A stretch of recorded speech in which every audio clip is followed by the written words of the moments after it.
She pulled her sleeve down hard, but not fast enough. The man standing in the doorway had already seen it. The bruise, dark purple spreading from her wrist all the way up past her elbow like a storm that hadn't finished yet. He didn't say a word. He just looked at her. Steady, quiet, the kind of quiet that's more dangerous than shouting. And Lena Carew, 26 years old, 3 years of nursing school, 100 secrets buried under her skin, stood completely still and lied straight to his face. She had no idea that lie was about to change everything. If this story already has your heart beating faster, hit that subscribe button right now and drop the name of your city in the comments. I want to see just how far this story travels. Now stay with me all the way to the end. The bus pulled into Brooklyn at 6:47 in the morning, and Lena Carew pressed her forehead against the cold window glass and told herself she was ready. She wasn't. 3 years. That's how long she had been gone. 3 years of clinicals and textbooks and 12-hour shifts at Pittsburgh Presbyterian. 3 years of telling herself that when she got home, things would be different. Her mother would be better. The house would be quiet. Boyd would have finally left, or finally changed, or finally done something that gave the universe a reason to remove him from their lives. But the moment she stepped off that bus with her one duffel bag and her nursing certificate rolled up in a cardboard tube, she felt it. That old pressure in her chest, the one that lived specifically in Brooklyn, the one that started 3 blocks from her mother's house and got heavier with every step. By the time she reached the front door, it was nearly crushing her. She knocked. She didn't have a key anymore. She'd given it back when she left a small, quiet signal to Boyd that she wasn't coming back unless he was gone. He wasn't gone. He opened the door. Boyd Sutter, 6'2", wearing a white undershirt and yesterday's aggression. His eyes moved over Lena the way they always did, like she was an inconvenience that had somehow materialized on his doorstep, and he was already calculating how to make her feel it. "Look who decided to show up," he said. Lena didn't answer. She was already looking past him into the hallway, and what she saw made her stomach drop straight through the floor. Her mother was standing at the end of the hall, one hand braced against the wall like she needed it to hold her up. Clara Carew was 53 years old. She had the kind of face that should have been beautiful. High cheekbones, dark eyes, the same jaw Lena saw every morning in the mirror. But the left side of that face was swollen. A bruise the color of old blood stretched from her cheekbone down toward her jaw. She was wearing long sleeves in July. "Mom," Lena said, and her voice came out small, smaller than she intended. Clara smiled. That was the worst part. That brave, exhausted, practiced smile. "Baby, you're home." Boyd stepped aside without a word, like he was doing them a favor, and Lena walked past him without looking at him. She went straight to her mother and took her by the hands gently, carefully, and Clara flinched. Even that small pressure hurt. "How bad?" Lena asked, keeping her voice low. "I'm fine," Clara said. She always said she was fine. "Mom, how bad?" Clara glanced toward the kitchen where Boyd had wandered. Her voice dropped to almost nothing. 2 ribs, I think, and my wrist. I had to call out from work yesterday. Mr. Malone's going to think I quit." Lena felt something shift behind her eyes. Not tears. Something harder than tears. "You've been going to work like this for how long?" Clara didn't answer. "How long, Mom?" "It's been a rough few weeks," Clara said quietly. Like rough few weeks covered it. Like rough few weeks was the appropriate phrase for what Lena was looking at. Lena took a slow breath. She looked at her mother's wrist. Gently, with the careful, trained hands of someone who had spent 3 years learning how bodies break, she pressed 2 fingers against Clara's forearm and watched her mother's face.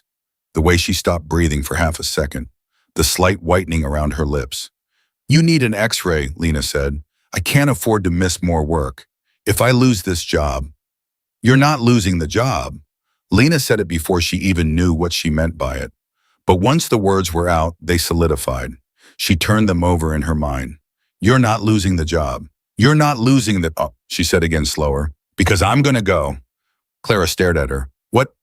"I'll go to the Malone estate. I'll tell them you're sick, which is the truth, and I'll cover your shift until you can come back." "Lena, you can't just—" "You've worked there for 12 years, Mom. You've told me everything about that house. I know the schedule. I know which rooms get done first. I know how the linens are folded. I know Mr. Malone takes his coffee black, and doesn't want anyone in his study on Tuesdays. She paused. I can do this. Clara looked at her with something between gratitude and terror. He's not Lena. Mr. Malone is not an ordinary man. I know what he is. Everyone in certain circles of Brooklyn knew what Rhett Malone was. You didn't say it out loud, but you knew. You knew the way you knew which houses on your street had dogs not, because anyone told you, but because of a certain feeling, a certain quality of quiet around his name when people said it. I'll be fine, Lena said. She believed it. She was wrong, but not in the way she expected. She left the house before Boyd came back into the hallway. She didn't say goodbye to him. She didn't look at him. But as she walked past the kitchen doorway, she felt his eyes on her back, and she heard him say very softly, not to her, not to any, was just into the air. Smart girl. She didn't know why those two words made her feel like she needed to walk faster. The Malone estate was a 40-minute subway ride and a world away.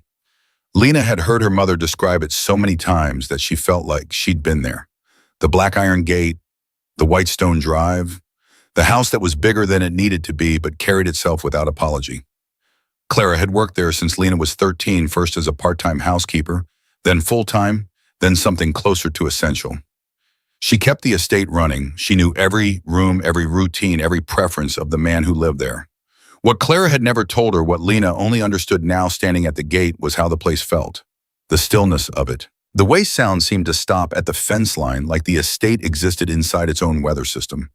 She pressed the intercom, a voice low male careful. Name, Lena Carew. Clara Carew's daughter. She's ill. I'm here to cover her shift. A pause, long enough that Lena wondered if she should say something else. Then the gate opened. A man met her at the front door. Not Rhett Malone, someone else. Dog, compact, dark-haired, with the kind of stillness that Lena recognized as professional. The kind you trained into yourself. Decker, he said. Just that, like it was the only introduction she was going to get. Lena. He looked her over, not rudely, not slowly, just the way someone who spent their life evaluating situations evaluated this one. You know your mother's schedule? Yes. Mr. Malone's preferences. Black coffee, no one in the study on Tuesdays, fresh linens, Mondays and Thursdays, and he doesn't like the furniture rearranged even for cleaning. Something almost like approval moved across Decker's face. She trained you well. She didn't know she was training me. He stepped aside. Kitchen's through the hall. Supply closet, second door on the left. You start on the east wing. Mr. Malone won't be home until 11. Lena nodded and went in. She found her rhythm quickly. That surprised her, the way muscle memory could exist for something you'd never actually done. But she'd listened to her mother describe this work for years, and she moved through the house the way you move through a story you've heard enough times to memorize. She knew where the clean towels were stacked. She knew the temperature the floors needed to be mopped at to dry without streaking. She knew the east wing was straightforward. 3 guest rooms, a bathroom, a sitting area that was never used but needed to look like it was. She was methodical. She was careful. She was grateful in a numb and desperate way to have something to do with her hands. It was the master bedroom where things went wrong. Or right, depending on how you looked at it later. Lena wasn't supposed to be in the master bedroom. Her mother had told her once, I do that room myself, always first thing before anything else in the house. But it was nearly 11 and she'd finished the east wing ahead of schedule, and the door to the master bedroom was open, and she was tired and unthinking, and she stepped inside. It was a large room, ordered, nothing out of place. A man's room, not in the decorative sense, but in the sense of purpose. Every object in it seemed to be there because it was useful, not because it was beautiful. She started with the nightstand, then the bureau. She was reaching across the far side of the bed to smooth the comforter when her sleeve, her long sleeve, the one she'd pulled down 3 times already that morning, rode up past her elbow. She didn't notice right away. She was focused on the corner of the comforter, trying to get the fold right, the way her mother had described. Who are you? The voice came from the doorway.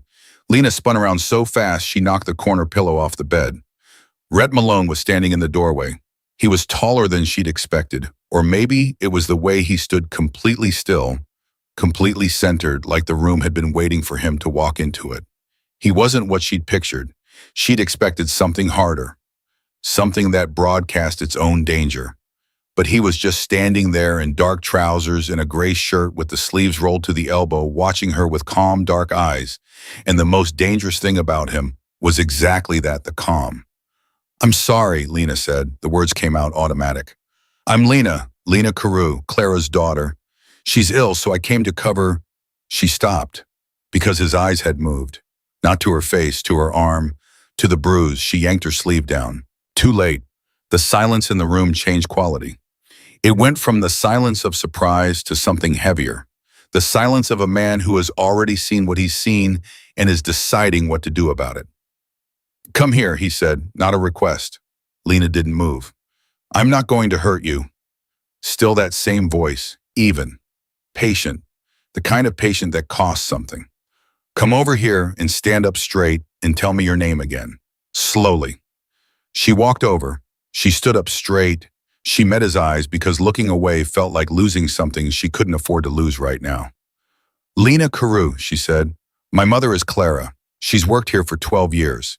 She hurt her wrist and couldn't come in, and I came in her place. I should have asked first. I'm sorry." He was looking at her arm, at the sleeve she had pulled down. "Take the sleeve up," he said. "It's nothing." I bumped Lena, just her name, no sharpness to it. But something in the way he said it stopped every word she had behind her teeth. "Take the sleeve up." She did. The bruise ran from her wrist to the middle of her forearm. It was 3 days old, yellow-green at the edges, purple-black at the center. The kind of bruise that didn't come from a door frame or a fall, the kind that had a shape to it, a deliberate shape. Rhett Malone looked at it for a long moment. Then he looked at her face. "Who did this?" "I fell," Lena said. She held his gaze.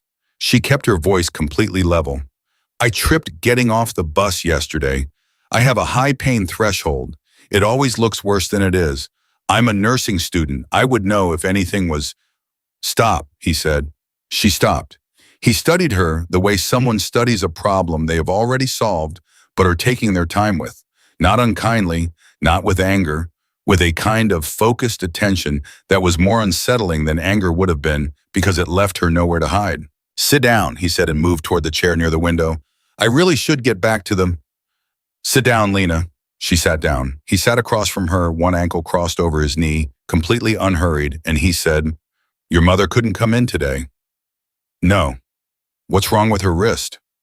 Lena's mouth went dry. She fell too. Something moved in his eyes, a flicker brief and controlled. "Both of you fell. It's been a clumsy week." He didn't smile. He didn't react. He just looked at her, and the silence stretched out, and Lena felt for the first time in her adult life that she had met someone whose patience was longer than her ability to fill the space with noise. "Your mother has worked in this house for 12 years, he said finally. "I know Clara. Not the way an employer knows an employee. I mean, I know her. She's been in this house more days than she's been in her own. I have never once, not in 12 years, seen your mother flinch." He paused. "She came in last Tuesday with her head down. She moves differently than she used to. She's been covering her neck with scarves since April." Lena said nothing. "And now her daughter shows up with a bruise the shape of a hand on her forearm," he said, "and tells me she fell." The words, "the shape of a hand," landed in the room like something dropped from a height. Lena looked down at her arm. She had not let herself think of it that way. She had been so focused on getting to the estate, on getting through the morning, on doing the work, that she had not let herself think about what the bruise looked like to someone who had no reason to look away from it. The shape of a hand. Boyd's hand. She felt something break open in her chest. Not tears, she wasn't going to cry. She refused to cry in front of this man, but something. A pressure that had been building since she stepped off that bus and saw her mother holding herself up against the wall. "His name is Boyd," she said. She didn't plan to say it. The words just came. "Boyd Sutter. He's been married to my mother for 7 years. Rhett Malone didn't react. He didn't shift in his chair. He didn't look surprised or horrified or pitying. He just listened with that same focused, complete attention, and somehow that was the thing that made it possible for Lena to keep talking. "I went home yesterday," she said. "I've been in Pittsburgh for 3 years, nursing school. I came home and she stopped, pressed her lips together, started again. She had 2 broken ribs, I think. She wouldn't let me properly examine her. She was worried about missing work. She called out yesterday, he said quietly. I know, she told me. I came instead because I couldn't let her lose this job, and I couldn't leave her there, and I didn't know what else to do. She looked at him straight. I know I should have called first. I know I don't have clearance or whatever it is I need to be here. I know this isn't how it's supposed to work, but I didn't have anywhere else to. You did the right thing, he said. She stopped. Coming here, he said. You did the right thing. The simplicity of it undid her more than anything else could have. Not it's okay or I understand, just you did the right thing. Clean and certain and without qualification. Lena Karu, who had spent 3 years being competent and capable and wholly self-sufficient, sat in Rhett Malone's chair and felt completely quiet. Is your mother still at the house? He asked. Yes. With him? Yes. He uncrossed his ankle. He stood up. He moved to the door, and for 1 second, Lena thought he was simply leaving, dismissing her, moving on, filing her problems somewhere, and going about his day. Instead, he stopped in the doorway and said without turning around, Finish the room. I'll handle the rest. What does that mean? Lena asked. What are you going to? It means you should finish the room, he said, and stop worrying about your mother. He walked out. Lena sat completely still for 15 seconds. She counted them. Then she stood up, pulled her sleeve down, picked the pillow up off the floor, and went back to making the bed. Because she didn't know what else to do. Because her hands needed something to hold. Because the alternative was standing in the middle of Rhett Malone's bedroom, wondering what I'll handle the rest meant when it came from a man like him, and that was a thought she couldn't afford to finish. Not yet, not until she knew whether the thing he was about to handle was going to make her life better, or whether it was going to make it something else entirely. She smoothed the comforter flat. She folded the corner exactly the way her mother had described.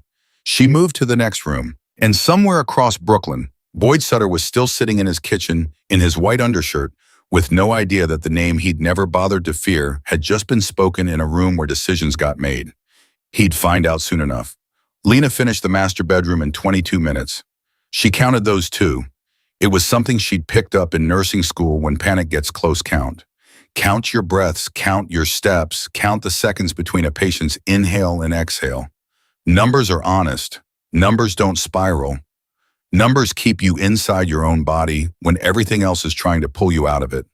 So she counted. She folded the last pillowcase. She straightened the bureau. She moved back into the hallway and stood there with her cleaning caddy in her hand and her heart doing something irregular behind her ribs, and she thought he said he'd handle it. She didn't know what that meant. She still didn't know. What she did know was that her mother was sitting in a house 20 minutes away with 2 broken ribs and a husband who had never once in 7 years faced a consequence for anything he'd done. And the man who had just told her not to worry about it was Rhett Malone, a name that meant something. In certain conversations, a name people lowered their voices around, and either that was the best possible person to have said those words, or it was the kind of thing that solved one problem by creating 5 you hadn't anticipated. She moved to the next room. She kept working, because the work was real and her hands were steady, and right now that was the only thing she could control. It was Decker who found her 40 minutes later. She heard him before she saw him, that particular quality of footsteps that people develop when they're used to moving through spaces without being noticed. He appeared in the doorway of the second guest room, and he looked at her for a moment with that same flat assessing expression he'd given her at the front door, and then he said, "He wants to see you downstairs." "I'm not finished. The room will wait." There was no edge to it. It was just a fact. Lena set down her cloth and followed him. Rhett was in the kitchen.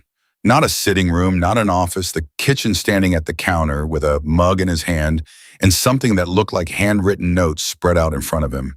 He looked up when she came in. "Sit down," he said. "I'd rather stand." A beat. He didn't push it. "Fine." He set the mug down. "I sent someone to your mother's house." Lena's breath caught. "You went 40 minutes ago. You did that without asking me." "You told me his name," Rhett said. "You told me where she was. You came here because you didn't know what else to do. That's asking." He held her gaze. "She's safe. Decker's team brought her out. She's going to be here within the hour." The words moved through Lena in a wave she wasn't prepared for. Her hand found the edge of the counter without her meaning to reach for it. Here, she repeated. She's coming here. There's a room on the third floor. It's been empty for years. She'll have privacy, she'll have space, and she'll have time to decide what she wants to do next without Boyd Sutter standing in the same building. Lena looked at him, really looked. Why, she said, you don't know me. You don't owe my mother anything beyond a paycheck. Why are you doing this? He was quiet for a moment. Not the way people are quiet when they're deciding how much of the truth to give you, more like the way people are quiet when they're deciding where to start. Your mother has worked in this house since I was 24 years old, he said. When I came into this estate under circumstances I won't explain right now, Clara Carew was already here. She stayed. She didn't ask questions she wasn't supposed to ask. She didn't treat me like a headline. She treated me like a person who needed his house kept, and she kept it. He paused. I owe her considerably more than a paycheck. Lena stared at him. She never told me that. She wouldn't, he said simply. That's who she is. Something shifted in Lena's chest, that specific ache of realizing you have misunderstood the shape of someone's life. Her mother had not just been working a job for 12 years. She had been holding something together in her quiet, steady way in a house that had its own complicated history. And she had done it without ever making Lena feel like she was missing anything. What about Boyd? Lena asked. Rhett picked up his mug. He won't be a problem. That's not an answer. It's the only answer you need. No, Lena said, and her voice came out harder than she expected. It's not. Because if he goes to the police, if he files something, if he comes after my mother legally, she has rights in that house she's on with the lease. And if your people went in there without, nothing illegal happened, Rhett said calmly. His wife left of her own choice. She packed a bag and walked out. There were witnesses. He held her gaze. There is nothing for anyone to file. There is nothing for anyone to contest. And Boyd Sutter is a man who, upon reflection, will find that the cost of pursuing this particular situation is one he cannot afford. The way he said it, not as a threat, not with heat, just with the flat certainty of someone describing a weather forecast, landed somewhere in Lena's stomach and sat there. You scared him, she said. I informed him, Rhett said, of his options. Lena exhaled. It came out shaky in a way she hadn't planned. She pressed her lips together and looked at the ceiling for 2 seconds, a trick she'd used in clinical rotations when a patient coded and she needed to stay functional and then look back at him. Okay, she said. Okay, we're showing. Okay, she can stay in the room. Okay, I believe you about Boyd. Okay. She pulled herself upright. I'm going to finish the rest of the rooms before she gets here, because if my mother walks into this house and sees half the work undone, she is going to try to finish it herself with broken ribs, and I will not allow that. Something moved in Rhett's expression. Not quite a smile, something quieter than that. A kind of recognition, like he was seeing something he'd been expecting. The supply closet has fresh linens on the top shelf, he said. Third floor room will need them. She was already walking back toward the hallway. She heard him say behind her, not loudly, almost to himself, You're exactly how she described you. Lena stopped, one beat. She talked about me every week, he said, for 3 years. She didn't turn around. She walked back to the supply closet and pulled the linens from the top shelf and made herself focus on the thread count instead of the tightness in her throat. She was not going to fall apart in this man's hallway. She was not going to do that. She went upstairs and made the bed in the third floor room with the precision of someone performing surgery, and she did not cry once, and she was enormously proud of that. Clara arrived at 12:43. Lena heard the car and was downstairs before it had fully stopped. She pulled the door open, and there was her mother stepping out of the back seat with a small bag clutched to her chest and one arm held carefully close to her body, protecting the ribs, and a look on her face that was equal parts relief and bewilderment, and the kind of exhaustion that goes all the way down to the bone. Lena, Clara's voice broke on the second syllable. I've got you. Lena was already there, one arm going around her mother's shoulders gently above the ribs, and she held her in the particular way of someone who has learned that love and clinical training are not opposites. I've got you, Mom. Come inside. I don't understand, Clara said softly as Lena guided her toward the door. He sent someone for me. Decker just appeared at the door and said he said Mr. Malone asked him to bring me here, and I didn't. I know, I'll explain everything. Boyd was, Clara stopped. What?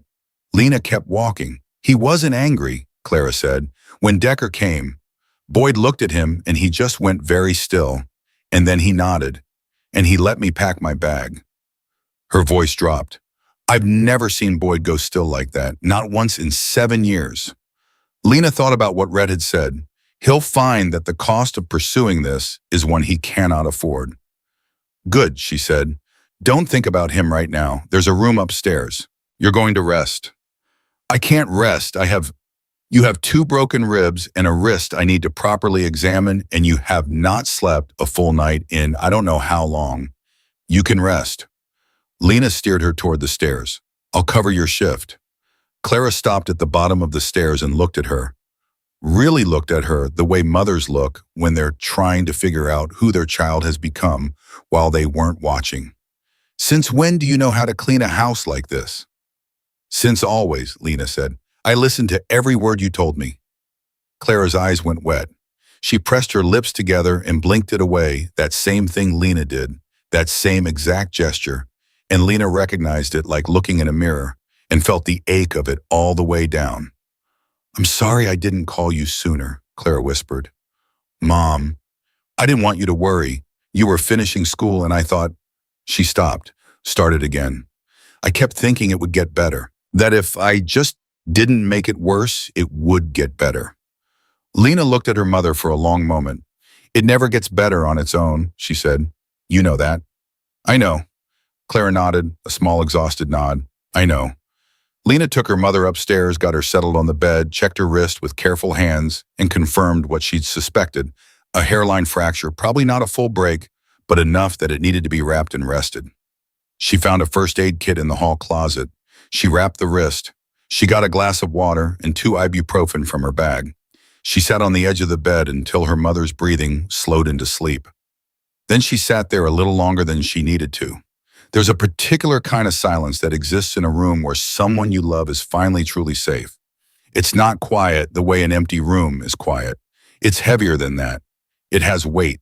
Lena sat in it and let herself feel the edges of it for just a few minutes before she stood up, tucked the blanket more firmly around her mother's shoulders, and went back downstairs to work.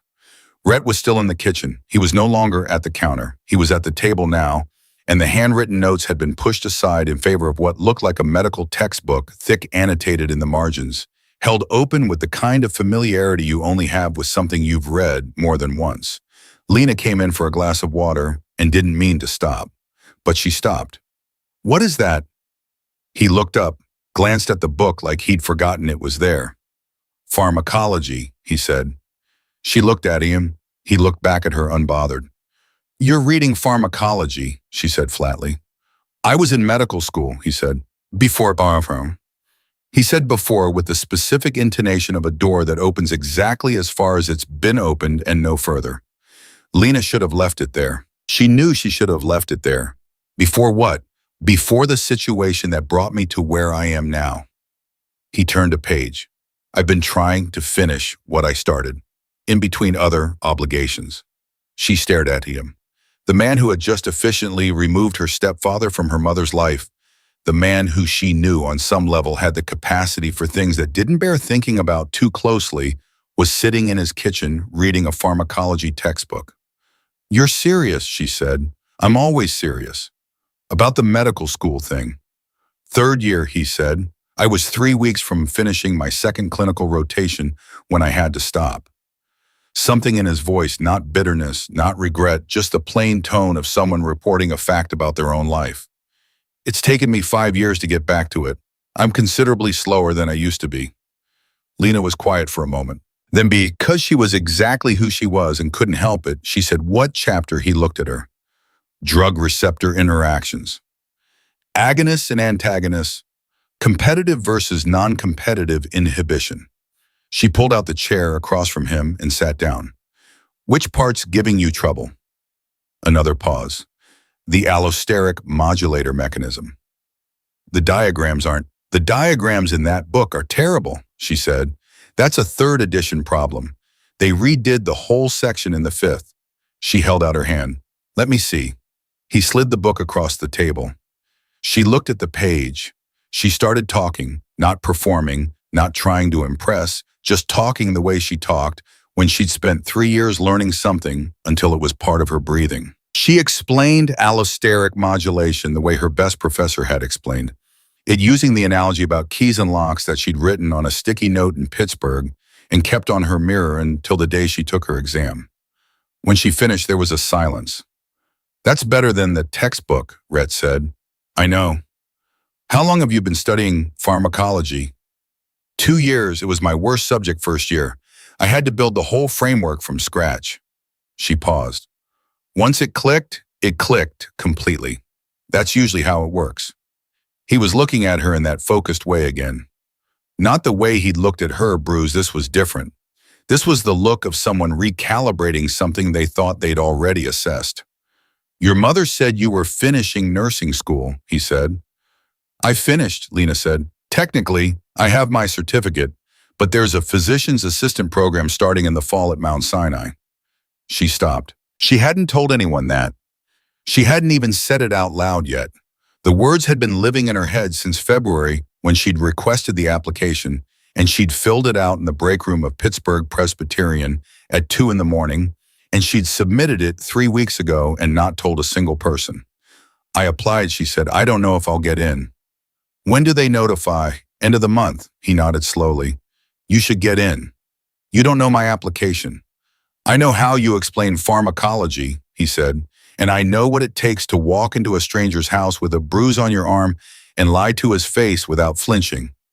That takes a particular kind of composure. He paused. Medicine needs that. Lena looked at him across the table. This man who was too many things at once, too calm, too careful, too complicated, sitting in the house where her mother had quietly kept things together for 12 years, reading a pharmacology textbook with the margins full of his own handwriting, telling her she should get into medical school like it was a simple statement about the weather. You're a strange person, she said. I've been told. I mean that genuinely, not as an insult. I know, he said. He turned the next page of the textbook. Finish your water. There are still 2 rooms in the West Wing. She finished her water. She stood up. She was almost at the door when he said, Lena. She turned. Boyd Sutter will not come near your mother again, he said. Not as reassurance, as information. That is a settled matter. Whatever you're still carrying about it, you can set it down. She looked at him for a long moment. Thank you, she said, and she meant it in every possible direction. She walked back into the hallway and picked up her cleaning caddy and went to the West Wing, and she worked the next 2 hours with the particular clarity of someone who has just been handed unexpectedly and without warning the first clean breath they have taken in a very long time. Upstairs, her mother slept. The fracture in her wrist was real, but it would heal. The ribs would hurt for 6 weeks and then stop. The bruises would fade. The man who had put them there was gone, or as good as gone, and the mechanism of his going was something Lena had decided not to examine too closely because some mechanisms are better understood in theory than in practice. And downstairs in the kitchen, Rhett Malone turned the page of his pharmacology textbook and read the same paragraph about allosteric modulators 3 times. Not because he didn't understand it, but because the explanation he'd just been given was better than anything written there, and he was deciding whether to write it in the margin. He wrote it in the margin. He used her exact words. The letter arrived on a Thursday. Lena knew it was coming. She had been checking her email every morning for 2 weeks first thing before coffee, before anything, but when the notification finally appeared on her phone screen at 7:14 in the morning, she sat down on the edge of her cot in the 3rd-floor room she'd been quietly occupying for the past 9 days and stared at it for a full minute before she opened it. Mount Sinai Icon School of Medicine. Physician Assistant Program. Class of the following fall. Dear Ms. Carew, we are pleased to inform you. She read it 3 times. Then she set the phone face down on the mattress and pressed both hands flat against her knees and breathed slowly, the way she'd learned to breathe when something happened that was too large to process standing up. She had gotten in. She had actually gotten in. For a moment, she just sat with it, The weight of it, the realness of it. 3 years of 60-hour weeks and loan applications and clinical rotations that started at 5 in the morning and didn't end until the building made her leave. 3 years of calling her mother every Sunday and listening to Clara say, "I'm fine, baby, I'm fine," and choosing to believe it because the alternative was coming home and she hadn't been ready to come home. 3 years of building something solid out of the rubble of a childhood that had not given her many materials to work with. And now this, an acceptance letter from one of the best programs in New York. She should have been purely happy. She should have grabbed the phone and called someone and screamed. That's what people did. Instead, she sat there and thought about tuition. She thought about the gap year she'd need because starting in fall meant she had 7 months with no income, and she had exactly $412 in her savings account and a mother with a fractured wrist and a pharmacology textbook, to finish, metaphorically speaking. She thought about how joy and terror are sometimes the same shape depending on the light. She picked up the phone. She went downstairs. Her mother was already in the kitchen 2 weeks at the estate, and Clara had naturally, inevitably slid back into the rhythms of the house like water finding its level. She wasn't supposed to be working yet. Lena had made that extremely clear. But Clara Carew had apparently decided that sitting still while her daughter cleaned someone else's house was a category of suffering she was not equipped to endure, and so she had arrived in the kitchen at 7 every morning and done what she could do with one usable hand, which turned out to be quite a lot. "You have the face," Clara said without looking up from the coffee she was making. "What face?" "The face where something happened and you haven't decided whether it's good yet." Clara turned around. She was moving better now. The ribs were healing. The wrist was wrapped. The bruise on her cheekbone had faded from purple to a pale greenish yellow that would be gone in another week. She looked at her daughter. "Tell me." Lena held out the phone. Clara took it, read the screen, read it again. And then she set the phone down very carefully on the counter and put her one good hand over her mouth, and her eyes went bright and wet in the way that was unique to parents watching their children become who they were always going to be. "Lena," she said, muffled behind her hand. "I know. Baby." "Mom, don't." "I'm not crying," Clara said, already crying. "I'm just..." She pulled Lena in with her good arm hard and held her the way she'd held her when Lena was 7 and had fallen off her bike, and the world had briefly become nothing but pain and her mother's arms. "I'm so proud of you," she said into Lena's hair. "I have always been so proud of you." Lena held on. She let herself be held. For approximately 23 seconds, she allowed herself to be 26 years old and completely overwhelmed and her mother's daughter before she straightened up and cleared her throat and became practical again. "There's a tuition problem," she said. "We'll figure out the tuition." "Mom, it's not a small number." "We'll figure it out," Clara repeated in the tone that closed that particular door. "Today we're happy. The tuition is tomorrow's problem." Lena almost argued. Then she looked at her mother, at the brightness in her eyes, the straightness in her shoulders that had been absent for months, maybe years, the specific quality of relief that a person carries when danger has genuinely passed and they're still learning to believe it. And she said, "Okay, today we're happy." "Good." Clara released her and turned back to the coffee. "Tell Mr. Malone." Lena blinked. "What?" "Tell Mr. Malone." Clara said it naturally without looking up. "He'll want to know." Why would he want to know?" Clara handed her a mug.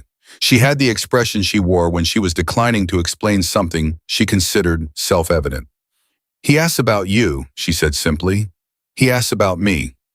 Every morning. What are you working on? How are you settling in? How are your studies?" Clara paused. "I told him about the application back in March. He's been waiting for this too." Lena stood in the middle of the kitchen holding her coffee mug and recalibrated for what felt like the 100th time in 2 weeks everything she thought she understood about the structure of this household. She found Rhett in the study. Tuesdays were the exception, but today was Thursday, and on Thursdays the study was open, and he was usually in it by 8 with whatever he was working on, sometimes estate business, sometimes the medical text, sometimes both simultaneously, with the specific focus of someone who has learned to compartmentalize out of necessity. She knocked on the open door. He looked up. "I got in," she said. Something shifted in his face. Not a performance of happiness, something real and controlled and immediate. "Mount Sinai," he said. "Mount Sinai." She held up the phone. He didn't need to rot it from across the room, but she held it up anyway. He was quiet for a moment, then sit down. I'm not going to have an emotional moment in your study. Don't worry. Lena, sit down. She sat. He set aside whatever he'd been reading. He folded his hands on the desk and looked at her with that complete, unhurried attention, and then he said, "What's the problem?" She stared at him. "How do you always know there's a problem?" "Because you came in here to tell me good news and you're sitting like someone brought you bad news." She exhaled. Tuition. One word. She watched him understand the entire geometry of it. From that single word, she could see him running the numbers, the timeline, the gap year, the zero savings, the mother who wasn't back to full health yet. She watched him do it in approximately 4 seconds. "There are options," he said. "I'm not taking money from you," she said immediately. He didn't react. "I wasn't going to offer you money." A beat. "Okay. There are fellowships. There are hospital-based sponsorship programs. Mount Sinai has 3 of its own. There are loan structures for PA programs that are considerably better than nursing school structures." He paused. "And your mother's position at this estate includes a benefits package that frankly she has never fully used because she's never needed to. That package has an educational provision for immediate family members." Lena stared at him. "Since when?" "Since I added it 4 years ago." He said it simply without fanfare. "Clara has a daughter in school." It seemed relevant. The silence in the room had a specific texture. Lena sat in it and felt something complicated move through her, gratitude and wariness together the way they always moved through her when someone offered help she didn't know how to receive without losing something. "That's not a normal employer benefit," she said carefully. "I'm not a normal employer." "I'm aware," she held his gaze. "Why did you add it?" "Because I could, and because people who work as well as your mother works deserve to not have to choose between feeding their family and educating their children." He picked up his pen. "You can look up the provision details. It's in Clara's contract. It's been there for 4 years. It's not charity, it's a contractual benefit, and if that framing helps you accept it, use it." Lena looked at him for a long moment. Something she'd been turning over in her mind for 2 weeks clicked into a different position. "You knew I was going to need it," she said slowly. "When you added it 4 years ago, my mother told you I was applying to nursing school. She mentioned you were interested in medicine, yes. And you built a provision into her contract on the chance that I might eventually—" She stopped. That's not normal, Rhett." It was the first time she'd used his first name. She realized it half a second after it was out of her mouth, and she watched him realize it too. A brief contained stillness, like something registering. "No," he said. "I suppose it isn't." She didn't take back the name. It hung in the room between them, neither of them reaching for it, neither of them removing it. "I'll look at the provision," she said. "Good." She stood up, moved toward the door, got 3 steps away. "Lena." She turned. He was looking at her with an expression she hadn't seen on him before, not the focused assessment, not the careful patience. Something more direct, something that cost him something. "Don't let the logistics become a reason to wait," he said. "You have a tendency to solve problems in the wrong order. Logistics come after yes, not before." She stood there for a second. "You've known me for 2 weeks. Your mother has described you for 3 years." She didn't have an answer to that. She walked back toward the kitchen, and she thought about what he'd said. Logistics come after yes. And she thought about the way he'd looked when he said it, like he was telling her something he'd learned from making the opposite mistake. And she thought about a man who was 30-something and running a Mafia estate and teaching himself pharmacology from a textbook with bad diagrams, because he'd stopped doing things in the right order a long time ago and was still trying to find his way back. She thought about that more than she should have. She was still thinking about it at 2 in the afternoon when Decker appeared in the doorway of the room she was cleaning and said in his flat, uninflected way, "You should come downstairs. There's a situation." Lena set down her cloth. "What kind of situation?" "The kind that involves someone at the front gate claiming to be your mother's attorney." She was down the stairs in 12 seconds flat. The man at the gate was not Clara's attorney. Clara did not have an attorney. Lena knew that immediately because Clara had never had enough money to keep an attorney on retainer for anything. And if she'd suddenly acquired one, she would have mentioned it. The man at the gate was well-dressed, mid-40s, carrying a briefcase with the specific confidence of someone who has been sent somewhere by someone else and is operating on borrowed authority. Lena looked at him through the intercom screen Decker had pulled up. "Who sent you?" she asked. The man smiled at the camera. "My client would prefer I discuss this with Mrs. Clara Carew directly. Mrs. Carew isn't available. I only need a few minutes." "Who is your client?" A pause. The smile didn't move, but something behind it did. "That's a confidential." "Is your client Boyd Sutter?" Lena asked. The pause was a second too long. "Don't open the gate," Lena said to Decker. Decker had not been moving to open the gate. He looked at her with something that was almost appreciation. "Agreed," he said. She went upstairs to find her mother. Clara was on the third floor, sitting in the chair by the window with a book open on her lap that she was clearly not reading. She looked up when Lena came in and read her face immediately. "What happened?" "Boyd sent someone," Lena said. "A lawyer or someone posing as one. He's at the gate."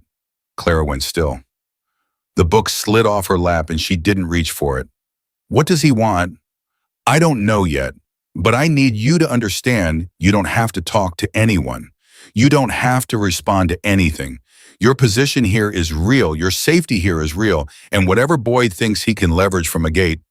She stopped because her mother had done something unexpected. "Oh my, amen." Clara was not afraid, that was the thing. Lena had braced for fear for the particular flinch she'd been watching her mother do for years. But Claire was sitting straight in her chair and her jaw was set and her eyes were clear. "I want to know what he's saying," Clara said. "Mom, I've been running from what he wants to say for 7 years," Clara said. "I'm done running from it." She stood up carefully, one arm still guarded. "I want to hear it." Lena looked at her mother. Something had changed in Clara. In 2 weeks, some tightness had gone out of her, some held breath quality, the kind of thing you don't fully notice until it's absent. She was standing in a house where she was safe, and she knew she was safe, and that knowing had altered something fundamental in the way she held her own body. "I'll be right next to you," Lena said. "I know," Clara said. "Let's go." They were halfway down the stairs when Red appeared at the bottom. He looked up at them. Registered Clara's expression, registered Lena's jaw, read the situation without a single word being spoken. "Decker told me," he said simply. "We want to hear what he's saying," Lena said. "My mother wants to hear it." Rhett looked at Clara. Something passed between them, 12 years of unspoken understanding, the language of a person and the house they have cared for. "You don't owe him a conversation," Rhett said. To Clara, not to Lena. "No," Clara agreed, "but I want one anyway." "A beat," Rhett nodded once. "Then we'll give you one." He looked at Decker. "Bring him to the east sitting room. Not the house, the garden gate entry. Keep him on the other side." Decker moved. Lena followed her mother. The man at the gate, he gave his name now when there were more people involved. Marcus Hale, with a firm in Midtown that Lena had never heard of, stood on the other side of the iron with his briefcase and his borrowed confidence, and delivered in the clipped language of legal proxy what Boyd Sutter wanted. He wanted the house. Not for himself to live, and Boyd had apparently moved out, or been persuaded to move out within 48 hours of Decker's visit. He wanted Clara's share of the lease. He wanted her to formally release her right to the residence and sign over everything in her name that their 7 years of marriage had technically made joint property. In exchange for what? Lena said. Hale looked at her.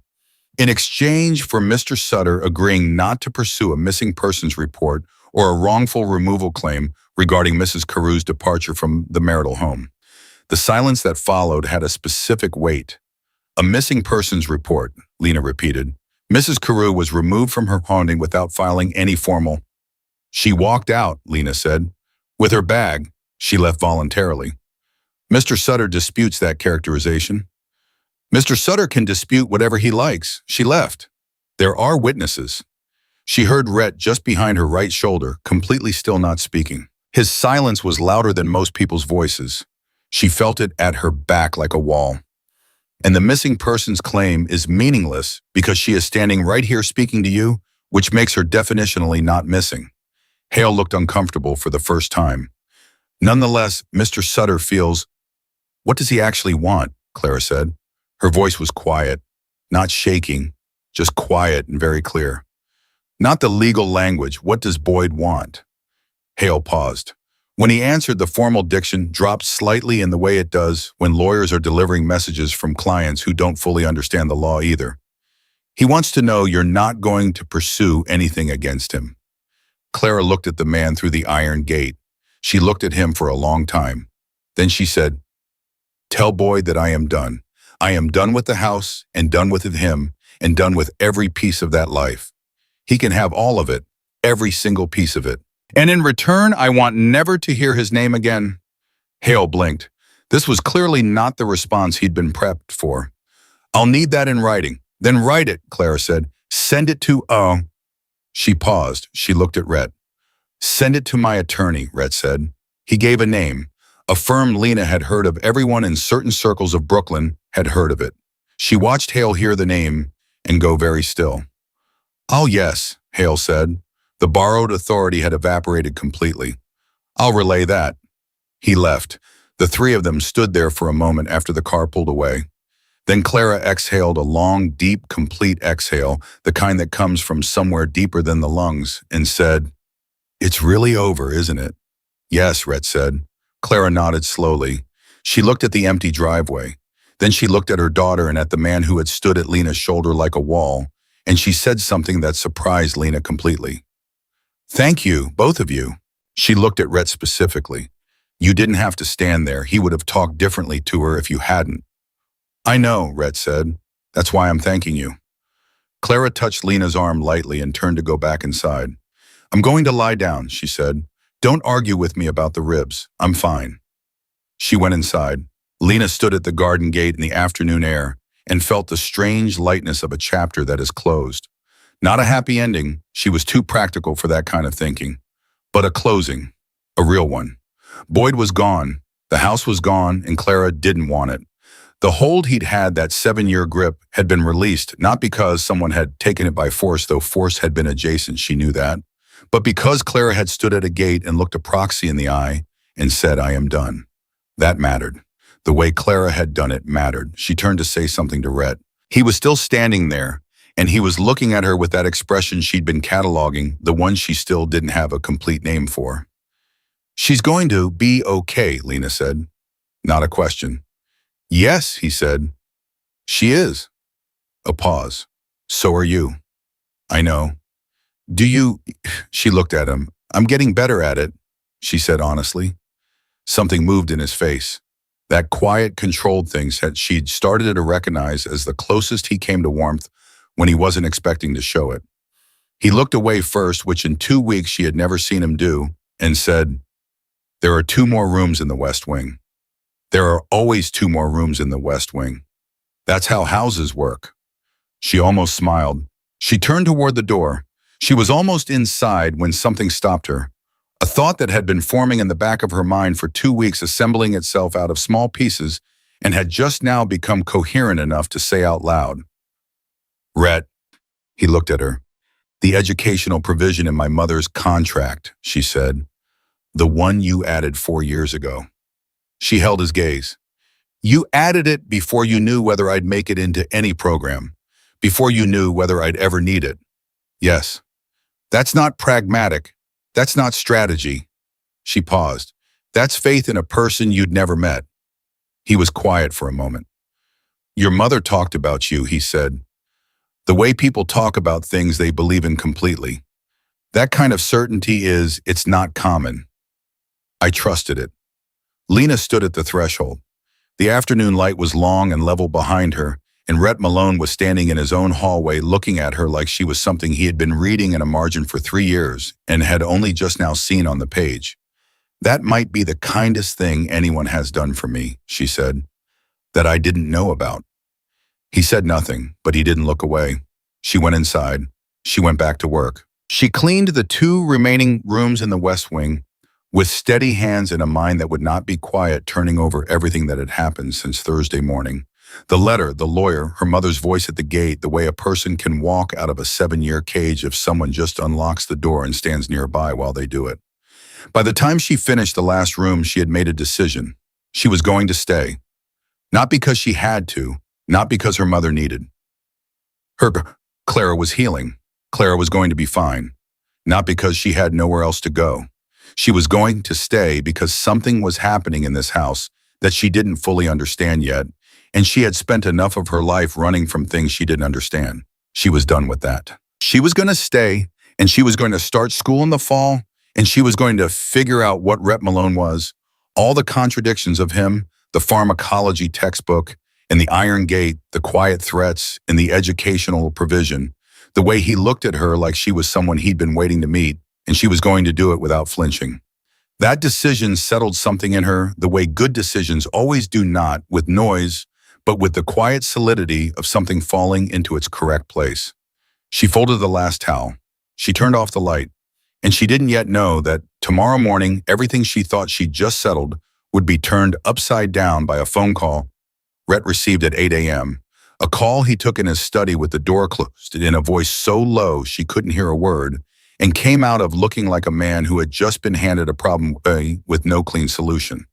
A problem that had her name in it. She heard the study door close at 8:03 in the morning. She knew it was the study because she'd been in the hallway with her cleaning caddy, and she'd heard the particular sound of that door heavier than the others.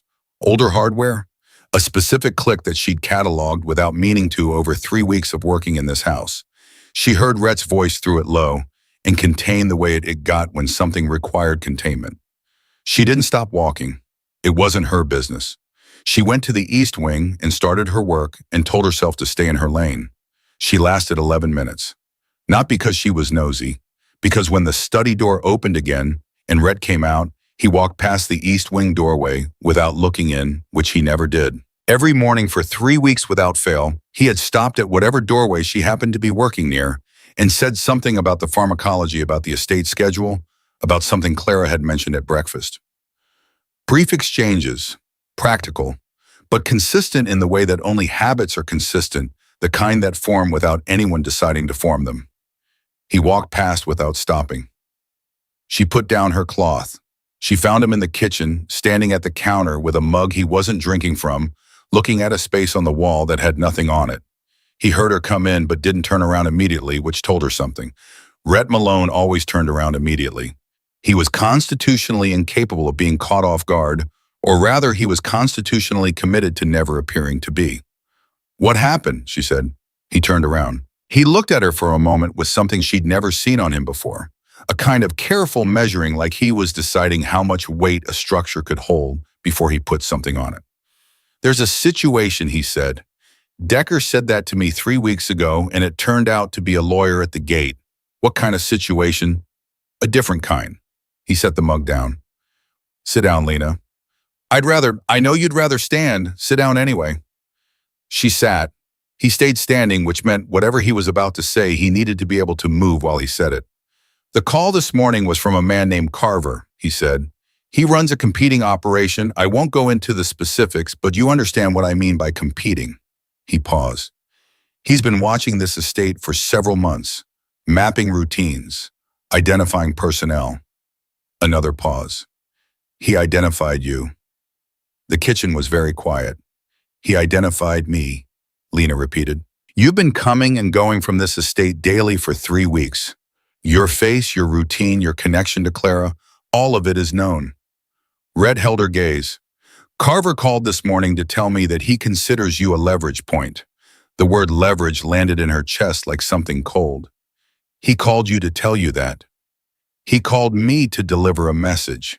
He wants something from me, a territory concession, a business arrangement I won't agree to, and he's informing me that if I'm unwilling to negotiate, he has other tools available." "I'm a tool," Lena said. Her voice came out flat. "You're a person," Rhett said with a sharpness that surprised her. "He's describing you as a tool. There is a significant difference, and I need you to hear the difference clearly." She looked at him. "What does he want you to do?" "Nothing I'm going to do him." "Rhett," she used his name the same way he used hers, not as a familiarity, as a weight. "What does he want?" "A port arrangement, access to a specific shipping route that my operation controls. He's been trying to get it through negotiation for 8 months. He's now escalating." He looked at her steadily. "He mentioned your name specifically, your full name, your nursing certificate, Mount Sinai's acceptance letter." Lena's stomach turned. "He knows about the acceptance letter." "He's been thorough." How does someone get access to that's a private? People like Carver have access to things that are supposed to be private, Rhett said. That's the nature of what he does. It's the nature of what I do. He said it without apology, without performance, just the same plainness he brought to everything. I'm telling you this because you have a right to know, because you are in this situation because of your proximity to this house, and that is not something I take lightly. She was quiet for a moment. She was doing the things she did when information came in faster than her system could process it, going very still, cataloging, sorting, deciding what to feel later and what to respond to right now. What do you need me to do? She said. He looked at her. Something shifted. I need you and your mother to temporarily. No, she said. He stopped. Whatever you're about to say, leave the estate, go somewhere safe. Let us handle this. No. She held his gaze. My mother has spent 7 years being moved around by a man's problems. She is not doing that again. I am not doing that. This is different from Boyd Sutter. I know what it's different. I'm not naive about what Carver is versus what Boyd was. But the answer is still no. She leaned forward slightly. Tell me what you need, not what you need to remove us from. Tell me what actually needs to happen. He studied her for a long moment. She held the look and didn't move. I need Carver to understand that you are not a leverage point, he said carefully. The most effective way to neutralize a threat is to remove the leverage, which means making it clear, undeniably clear, that you are not someone he can use against me. How do you make that clear? By demonstrating that you are not, in the way he's framed it, a vulnerability. He paused. He's operating on the assumption that I have a personal stake in your safety that overrides my professional judgment. The kitchen went quiet again. A different kind of quiet. And does he have that right? Lena said, carefully, precisely. Rhett looked at her for a count of 5 seconds. It was the longest she had ever seen him hesitate. That's not the point, he said. It kind of is, actually. Lena. Because if he's wrong about that, the solution is simple. You make it clear I'm just the maid's daughter. I have no particular relationship to this estate, and his leverage theory falls apart. She held his gaze. But if he's not wrong, the solution is still the same, Rhett said. The approach may differ. He said it carefully, precisely, with the deliberate control of someone who has decided exactly how much of themselves they are releasing and is not releasing one word more. Carver needs to understand that targeting you achieves nothing. That is what needs to happen regardless of any other factor. She absorbed that. She let it sit exactly where he'd placed it, not pulling at it, not pushing it away. Okay, she said. So what's the plan? He told her. It was not a complicated plan, which was how she knew he'd been thinking about it before she walked into the kitchen. Complex plans were the ones people made up on the spot, adding pieces to cover what they hadn't thought of. Simple plans had been thought through to their bones. He was going to meet with Carver. Today at a location Decker would verify and secure. He was going to decline the port arrangement clearly and finally, and he was going to make it equally clear through the specific language and presence that men like Carver understood that any action against anyone connected to this estate would be met with a response that Carver could not afford. He was not asking Lena to do anything. He was telling her the plan so that she wasn't in the dark, so that she could make her own decisions with full information. That was the thing about him. That kept being the thing about him. He didn't manage her. He informed her. There was a difference, and she felt it every time. I want to talk to Decker before you leave, she said. Why? Because I want to know what the secondary plan is. If Carver doesn't respond to the meeting the way you expect. Rhett looked at her with that expression. The recalibrating one. Most people don't ask for the secondary plan. Most people aren't nurses who've run trauma rotations, she said. You always have the secondary plan ready before you need it, not after. He called Decker. Decker came in, assessed the situation with his characteristic 4-second scan, and explained the secondary protocol with the same economical precision he brought to everything. 2 men on the estate perimeter until further notice. A vehicle ready on the east side at all times. A contact at the precinct not for official intervention for information flow. And if necessary, a location outside Brooklyn where Clara and Lena could be comfortable and unreachable for a period of days. How many days, Lena asked. As few as possible, Decker said. Carver isn't looking for a war, he's looking for leverage. Remove the leverage, the motivation collapses. You've dealt with him before. Not him specifically, his category. Decker said it the way a doctor might say not this specific pathogen, but this class of infection. They're predictable. That's the one useful thing about them. Lena nodded. She looked at Rhett. Tell me when you're back. You'll be the first to know, he said, and he meant it literally, she could tell. He left at 10. The estate without Rhett in it had a different quality, not less safe because Decker was present and thorough, and the two men on the perimeter were visible from the windows if you knew where to look. But different, like a room where the central piece of furniture has been temporarily moved and everything else looks slightly off-axis without it. She told her mother at 11. She sat across from Clara in the third-floor room and laid it out plainly because Clara was not a woman who needed to be protected from facts. She needed facts. She'd been kept from facts for 7 years by a man who used her ignorance as another form of control. Clara listened without interrupting. When Lena finished, she was quiet for a moment. How serious is it? She asked. Serious enough that there's a secondary plan. Not serious enough that we're activating it. Clara nodded slowly. She was looking at her wrapped wrist. I brought this to him, she said, by being here, by having you come here. Mom, I'm not saying that to feel guilty about it, Clara said with a firmness that was new or not new. Lena corrected herself, just more visible than it used to be. I'm saying it so we can look at it clearly. We came here. That created this, and she paused. And Red is handling it, which means it's going to be handled. She said it with a certainty that was absolute and unperformed. 12 years of watching a man be exactly who he said he was. That kind of certainty came from evidence, not hope. Lena looked at her mother and believed it too, and she wasn't sure if that was wisdom or something more personal, and she didn't examine it too closely. We stay ready, Lena said. If Decker tells us to move, we move without arguing. Agreed, Clara said immediately. If the situation changes, Lena. Clara reached across and put her good hand over her daughter's. We trust him. Okay, we've done everything we can do. Now we trust him. Lena turned her hand over under her mother's and held on. Rhett was back by 2 in the afternoon. She heard the car. She was in the kitchen. She'd been staying near the center of the house where she could hear everything, and she was at the door before Decker got out of the driver's seat.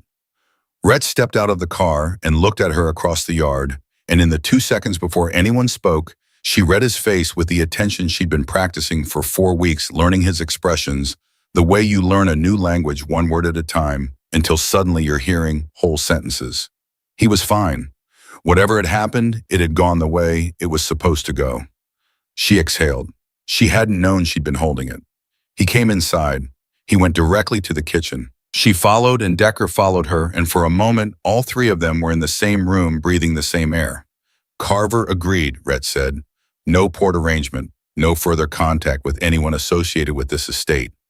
Just like that, Lena said. Just like that. He looked at Decker. He sends his regards, which is his way of acknowledging that this conversation is over.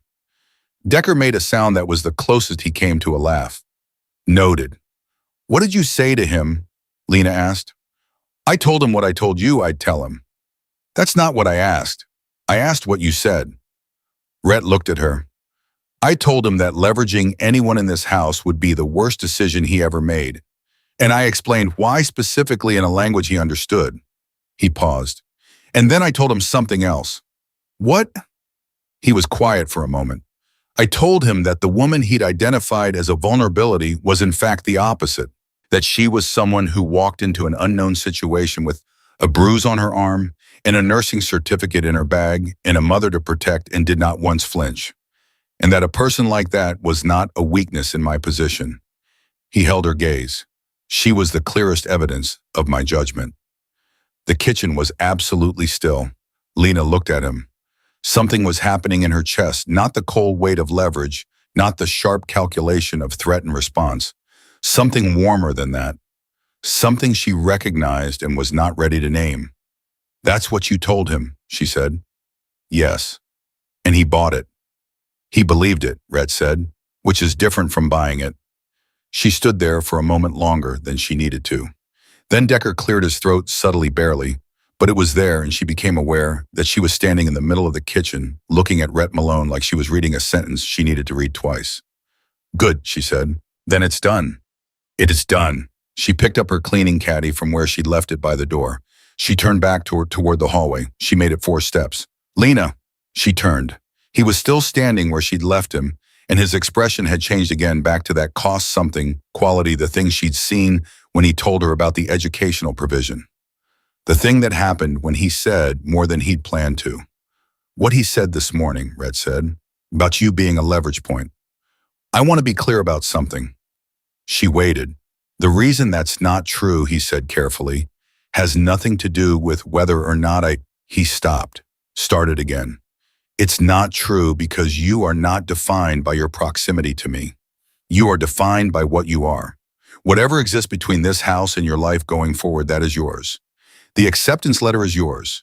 The degree is yours. Nothing that happens here makes you someone's asset, not his, not mine." He paused. "I need you to know I understand that distinction." She looked at him for a long time, long enough that the afternoon light shifted slightly in the hallway. "I know you understand, Vit," she said quietly. "That's why I'm still here." She walked back to work.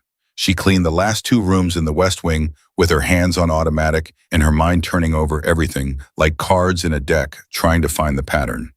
3 weeks ago, she had stepped into this house with a lie on her lips and a bruise on her arm and a desperate, simple goal: protect her mother, keep the job, get out without complicating anything. That was the plan, simple, contained. There was nothing simple or contained about what this had become. Her mother was sleeping 2 floors above her, healing in a way that went beyond the wrist and the ribs, something deeper. Healing, something structural, the way a person heals when they have been allowed to finally stop bracing. A man had gone back to his kitchen somewhere in Brooklyn and would not come near them again. And downstairs, Rhett Malone was sitting with his pharmacology textbook, or his estate business, or whatever he did in the hours when no one was watching, being simultaneously the most complicated and the most straightforward person she had ever met. She folded the last towel in the last room. She stood up straight. She thought about what he'd said to Carver, not as leverage, but as proof of judgment. She thought about the margins of his pharmacology textbook full of her words. She thought about a provision written into a contract 4 years ago for a girl he'd never met, on the faith of a mother who talked about her daughter the way people talk about things they believe in completely. She thought about the distinction he'd drawn right there in the kitchen. Yours, not mine, not his, yours, and the care with which he'd drawn it, like someone who knew exactly what it cost a person to have their things taken from them and was determined not to be another hand reaching. She went back downstairs. He was in the kitchen again, and the pharmacology textbook was open, and he looked up when she came in. "Chapter 9, she said, setting her caddy down. "Enzyme kinetics. You have 6 margin notes that are wrong." He blinked. "I've read that chapter 3 times. "I know, you've been getting the Michaelis-Menten equation from the wrong direction." She pulled out the chair and sat across from him and held out her hand for the book. "Give it." He slid it across. She opened to chapter 9. She started talking. And outside the window, the afternoon settled into evening, and the estate went quiet in its particular way, and Clara slept upstairs with her wrist healing, and her whole body nodding itself from 7 years of fear, and Decker stood at his post with his characteristic stillness, and somewhere in Brooklyn a man named Boyd Sutter was making very different calculations about his life, and somewhere in Midtown a man named Carver was doing the same. And in the kitchen, Rhett Malone listened to Lena Carew explain enzyme kinetics, with the focus of someone learning a language they had almost given up on, and wrote in his margin, in his careful handwriting, words that were not from any textbook.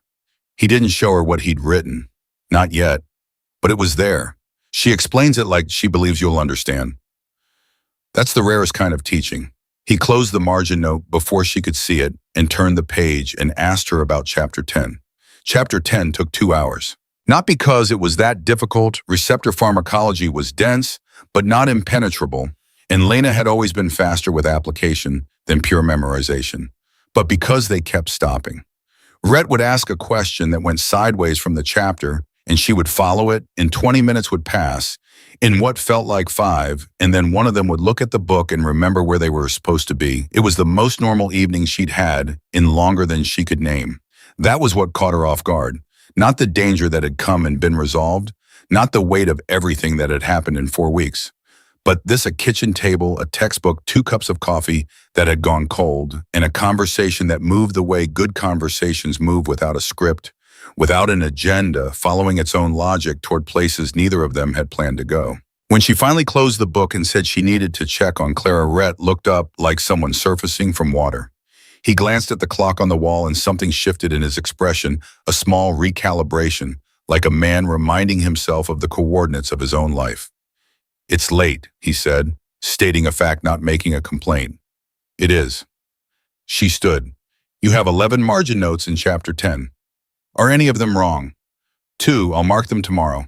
She was at the doorway when he said, "Lena." She turned. He was still looking at the closed textbook, not at her. "Thank you for today, for staying steady." She considered that for a moment. "You gave me the information to work with," she said. "That made it easier." He looked up then. "Most people don't find information easier. Most people find information terrifying."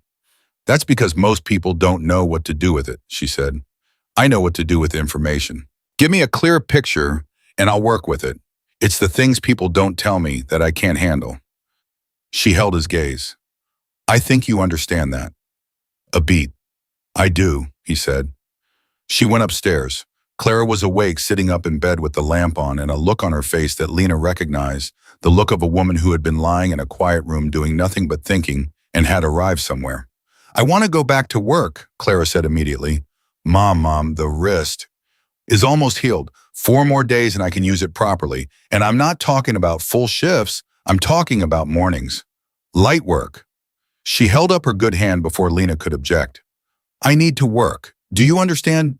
Not because of the money, because I am a person who works, and lying in this room watching my daughter do my job is..."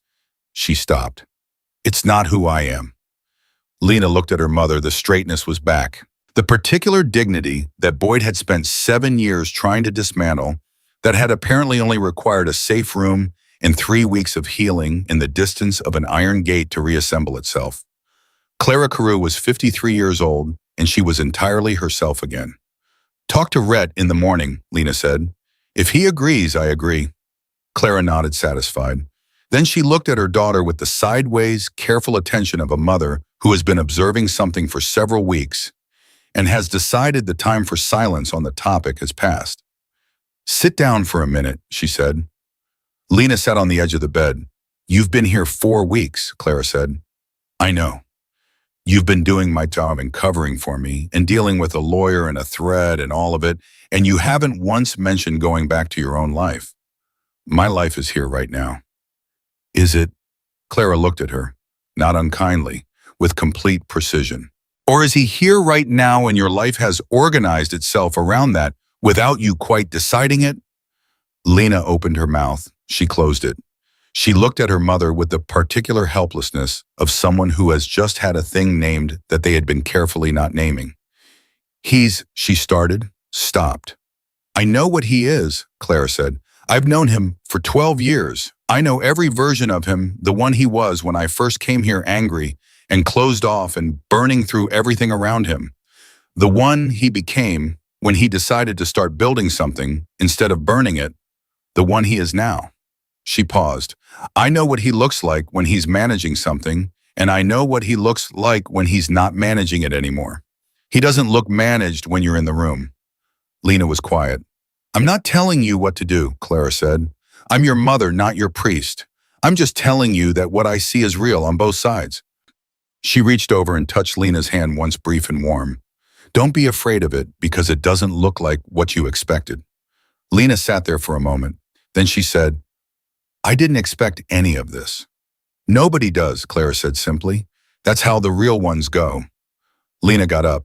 She kissed her mother's forehead. She went to her own room and lay down on the cot and stared at the ceiling and thought about the thing her mother had named. She thought about it for a long time.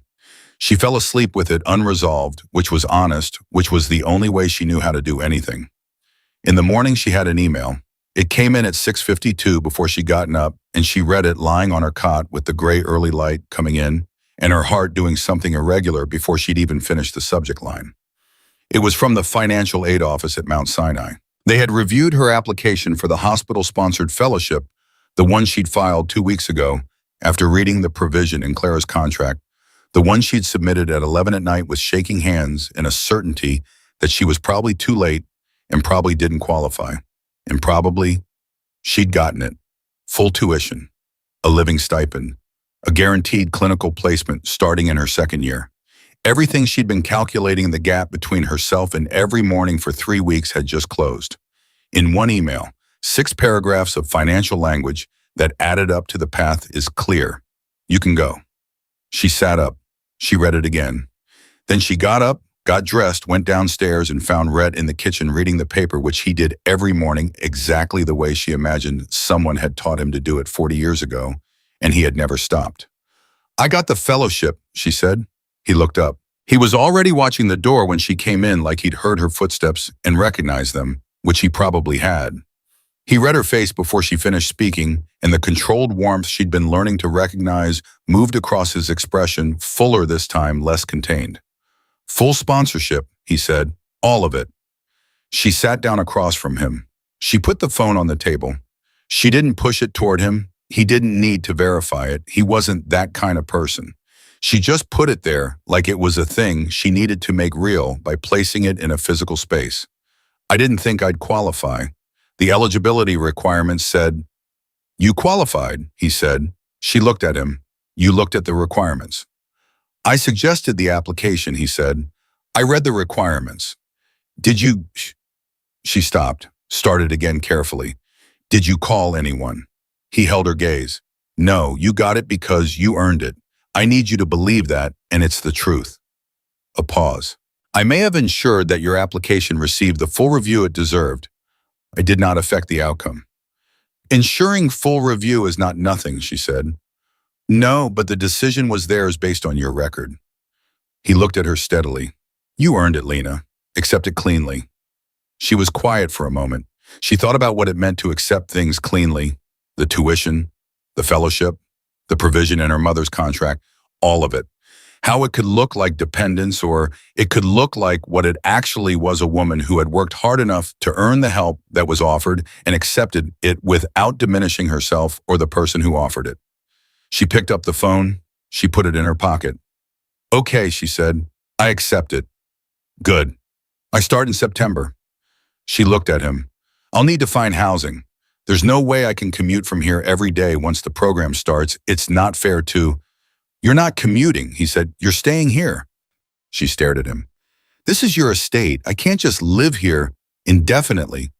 "Why not?" "Because she was running out of objections, and she could feel him watching her run out of them. "It's not appropriate." "Your mother works here," he said. "She has a room here. You are her family. The estate has the space." He paused. "And I'm not finished with chapter 11. The simplicity of that last sentence undid every formal objection she had. She looked at him across the kitchen table and felt something in her chest that had been building for 4 weeks complete its last stage of assembly. "You're not finished with chapter 11, she repeated. "Chapters 11 through 16, technically. The whole second half of the book." He held her gaze. "I've been working through that textbook for 5 years. I've never gotten past chapter 10. You've gotten me further in 4 weeks than I've managed alone in 5 years." He said it plainly without performance. "I would like to keep it going." She looked at him for a long moment. "Are we talking about the textbook?" she said carefully.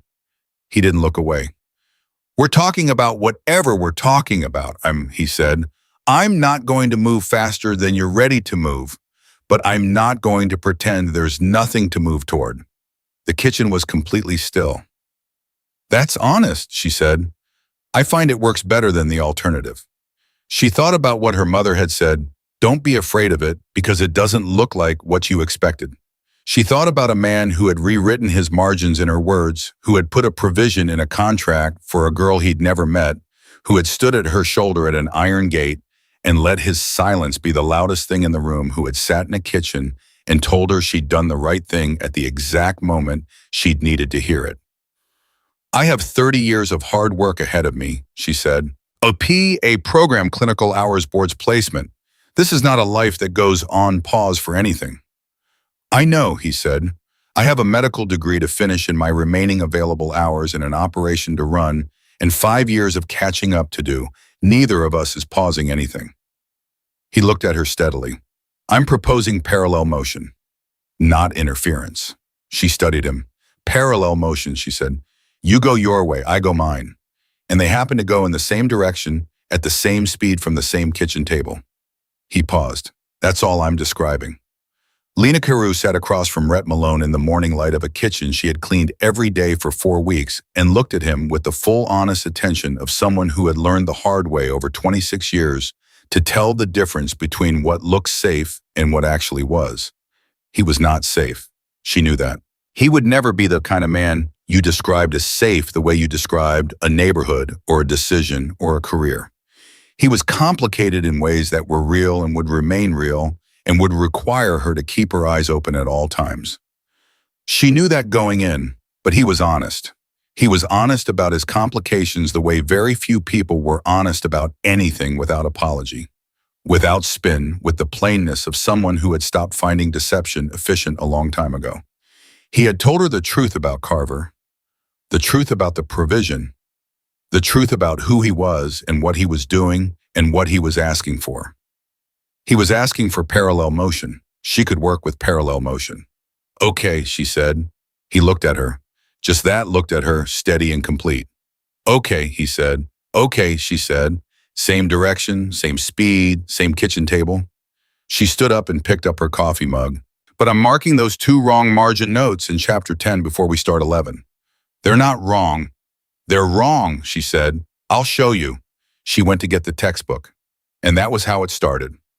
Not with a declaration or a decision or a single moment that changed everything, but with a woman who had spent her whole life being strong enough for everyone else choosing quietly and with full information to be strong enough to want something for herself, choosing to stay, not because she had to, not because she was afraid to leave, but because this place and this man and this particular kitchen table were the first things in a long time that she hadn't needed to lie about.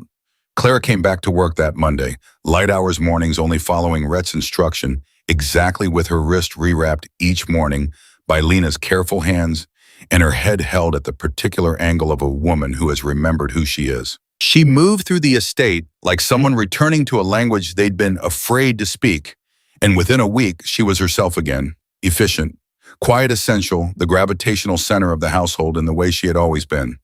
She did not talk about Boyd. Boyd was a chapter that had closed, and Clara Carew was not a person who reread closed chapters. She had the fracture and the scars and the years that couldn't be returned, and she had chosen what she was going to build from them, and she was building it every day, and that was enough. Decker told Lena one afternoon in passing that Boyd had left Brooklyn. He said it the way he said most things as information, without editorial. She nodded and didn't ask where Boyd had gone. She didn't need to know. He was gone. That was the whole sentence. September came. The first day of the program, Lena Carew walked into Mount Sinai Econ School of Medicine at 7:45 in the morning with her nursing certificate in her file and 3 years of Pittsburgh clinical hours behind her, and the quiet certainty of someone who has already survived things considerably harder than a first day of school. She sat in the orientation room. She looked at the people around her, some younger, some older, all carrying their own versions of the same careful determination, and she felt for the first time without reservation that she was exactly where she was supposed to be. She texted her mother at 8, "I'm here." Clara replied in 30 seconds, "I know. I've known since you were 7. She put her phone away and listened to the program director and took notes in the margins. The way Red had taught her, she realized, sitting there, that she had picked up his habit without noticing, writing her own understanding alongside the printed word, making the knowledge her own, in the space where someone else's ended. She smiled at that, kept writing. In the evenings, she came back to the estate. She sat at the kitchen table and worked through her coursework, and Rhett sat across from her working through his, and they argued about pharmacology and enzyme kinetics and receptor theory in the specific, comfortable way of 2 people who have discovered that disagreeing with someone is one of the ways you learn what you actually believe. Clara made tea at 9 and deposited it on the table without comment and went back upstairs, and Decker occasionally appeared in the doorway to deliver information and then disappeared again like a very professional ghost. Weeks passed, then months. The pharmacology textbook got finished, then the next one, then the next. One night in November, Red opened a slim envelope that had been sitting on his desk for 3 days. He'd told her it had been sitting there. She'd told him to open it. He'd set it aside twice more, in a way that told her he was afraid of what was in it more than he was prepared to admit. She watched him open it from across the table, watching his face reading it the way she'd been reading it for 4 months. He read it. He set it down. He looked at the table for a moment. "Tell me," she said. "The medical board has approved my petition," he said, "to re-enter the clinical program." He paused. "I have a meeting next week to discuss placement." Lena looked at him. At this man who had been carrying this particular unfinished thing for 5 years, building toward it, in stolen hours and margin notes and a kitchen table education. He'd never planned this man, who was so many things that required careful navigation, and was underneath all of them simply someone who had made a mistake at 24 and had spent the years since trying to find his way back to who he was supposed to be. "Go to the meeting," she said. He looked at her. Something moved in his face that she'd never quite seen before. Not the controlled warmth, not the careful attention. Something more open than that. Something that had the specific quality of a person removing a weight they'd been so used to carrying, they'd forgotten it wasn't part of their body. "I'll go to the meeting," he said. She nodded once. Then she picked up her pen and went back to her coursework, and he picked up his, and the kitchen was quiet in the best possible way, the way it is when two people have nothing to prove to each other and everything to look forward to. That was the thing about Rhett Malone and Lena Carew. They didn't save each other. That was not the story. They did not rescue or redeem or repair. They were both separately and together doing the hard daily work of becoming who they were always going to be. They had simply stopped doing it alone. Clara got her full hours back in December. She walked through the estate the way she'd walked through it for 12 years, purposefully, quietly, with the specific satisfaction of a person who loves their work and does it well, and the difference was only visible if you knew where to look, in the way she held her shoulders, in the directness of her gaze, in the fact that she moved through every room like someone who belonged there, which had always been true, but which she now believed completely. Boyd never came back. Boyd was irrelevant. Boyd was a name that occasionally crossed their minds and then crossed out again, because that was all the space he'd earned. In February, Lena sat her first major clinical assessment and passed it with the second highest score in the cohort. She texted Rhett the result from the hallway outside the exam room, still wearing her white coat, and his reply came back in 40 seconds. Chapter 11 told me this was coming. She laughed in the hallway of Mount Sinai at 2 in the afternoon, with the winter light coming in through the high windows, in the specific joy of someone who has worked hard enough to know exactly what they've earned, and it was the best sound she'd made in 26 years. She went home to the estate. She sat at the kitchen table. She opened chapter 17. And Lena Carew, who had come home to Brooklyn with a nursing certificate and a bruised arm and a mother to save and no idea what was waiting for her behind an iron gate, built her life the only way a life worth having is ever built, one clear day at a time, with her eyes open in the direction she had chosen for herself. Not because someone gave it to her, because she refused to let anything or anyone take it away.